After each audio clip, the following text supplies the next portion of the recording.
এজন্য বিশ্বনবী সালাম ফেরানোর পরে 3 বার পড়তেন আস্তাগফিরুল্লাহ আস্তাগফিরুল্লাহ আস্তাগফিরুল্লাহ।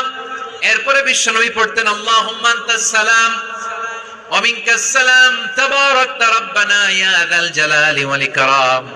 ও আল্লাহ, আপনি শান্তির আধার, আপনার কাছ থেকে শান্তি আসে, আপনি বরকতময়। এই দোয়াটা পড়েন আপনারা? সালাম ফেরানোর পরে পড়েন না?